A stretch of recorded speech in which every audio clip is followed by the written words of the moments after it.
A very good morning to all the students of class 10th. Today, myself Brijesh Rai. Today we are going to start a new chapter from your book, First Flight, chapter number 5, the 100 dresses. 100 dresses first. So at the title is there 100 dresses. Simple meaning is there 100 dresses. But why this name has been given to this chapter, why this title has been given this chapter, that will be revealed when we will study the story. Before that, I would like to give a brief sketch of this chapter.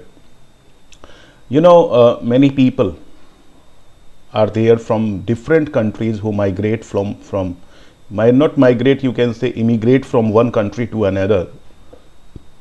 Immigrate means to say that if someone leaves his own country to settle down in another country permanently, that is called immigration. So the same thing, the same story is there, such kind of story is there in this chapter.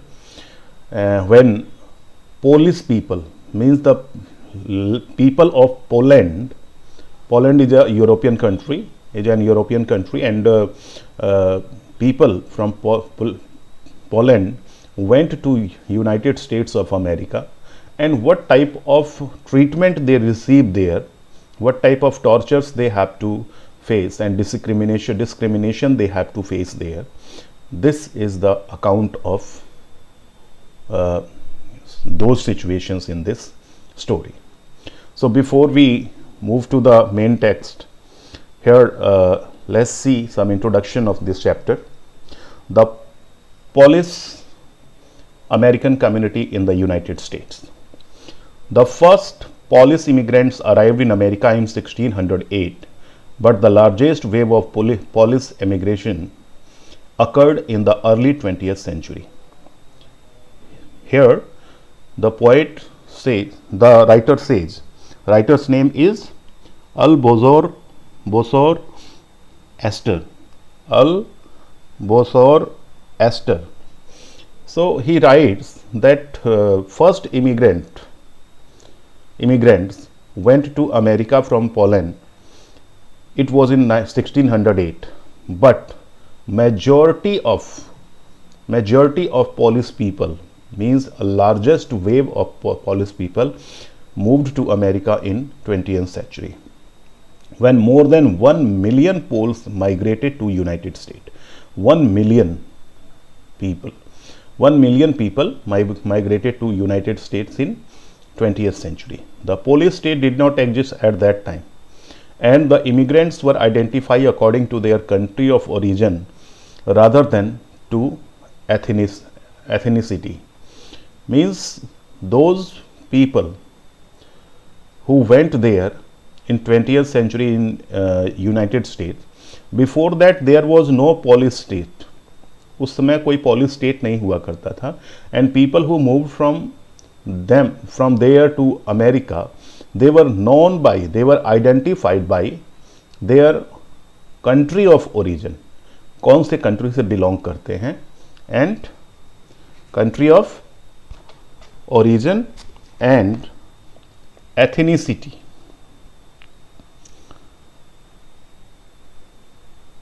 Ethnicity means उनकी नस्ल के आधार पर उनको identity मिलती थी. They were identified as Russian Poles, German Poles and Austrian Poles. Means people who came from Russia, they were known as Russian Poles. People came from Germany to USA, they were Germany, they came to America, they were known as German Poles, and Austrian people who went to USA, they were called Austrian Poles. One of the most notable Polish American communities is in Chicago and its suburbs. Suburbs means surrounding area. सबसे बड़ी अगर कोई Polish American community कोई है तो वो Chicago में है और इसके आसपास के एरिया में रहती है. So Chicago is sometimes called the second largest Polish city in the world. next only to Warsaw. Warsaw is the capital of Poland. तो वारसा को छोड़ के दूसरे नंबर पर अगर सबसे बड़ी कोई पॉलिश अमेरिकन कम्युनिटी है तो वो शिकागो में रहती है. Polish Americans were sometimes discriminated against the United States, as were the Irish, Italians, and Jews. It happens that when people from one country move to another one, they have to face the discrimination. Discrimination का मतलब भेदभाव होना, उनके साथ humiliation होती है. And the same thing happened with those people who went from Poland to America. They also had to face the discrimination, as already the Irish, Italian, and Jewish people faced it. According to the United States 2000 census, 6,67,414 Americans of age 5, you can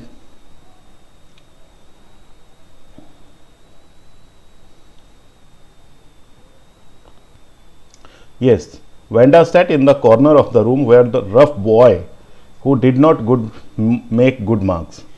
Sitting place क्या था Wanda का? It was in the corner of the room, जहाँ पर ऐसे लड़के बैठते थे जिनके मार्क्स अच्छे नहीं थे. They were not good at studies. The corner of the room where there was most scuffling of feet. Scuffling means to say when someone makes noise by dragging their feet. So most roar of laughter. This was the place where most roars of laughter when anything funny was said. जब भी कोई मजाकिया बात होती थी तो सबसे ज़्यादा हंसी और हंसने की आवाज़ इसी जगह से आती थी. And most mud and dirt on the floor. This was the place where Vanda used to sit. It was very untidy and a lot of dirt and mud used to be there at that place. Vanda did not sit there because she was rough and noisy. It does not mean that if she was sitting there she was rough and noisy. There was different reason. On the contrary, she was very quiet and rarely said anything at all. Vanda was a very quiet girl and she did not speak anything. And nobody had ever heard her laugh out loud. कभी भी किसी को उसको जोर से हंसते हुए भी नहीं देखा. Sometimes she twisted her mouth into a crooked sort of smile, but that was all. Means sometimes she used to give her response by smiling in a crooked way, and this was all. She never spoke anything to anybody. She never gave any laughter. She did not do any noise in the class. In this way we can see that she was a very quiet girl. Nobody knew exactly why Vanda sat in that seat, unless it was because she came all the way from Boggins Heights, and her feet were usually caked with dry mud. कोई नहीं जानता कि वो Wanda वहाँ क्यों बैठा करती थी. It was because, और ऐसा हो सकता है, ऐसा इसलिए हो सकता है because she came all the way from Boggins Heights. Boggins Heights is a place. The only possibility could be there that she used to live in Boggins Heights and she walked from her house to school, and meanwhile she had a lot of mud cakes on her shoes. But no one really thought much about Vanda Petronsky once she sat in the corner of the room. एक बार उसके बैठ जाने के बाद किसी ने भी इस चीज़ की कोई भी इस बात पे ध्यान नहीं देता था कि वो वहाँ क्यों बैठती है, and where does she come from, what is the condition of her shoes. All these things were secondary. Nobody paid attention to her.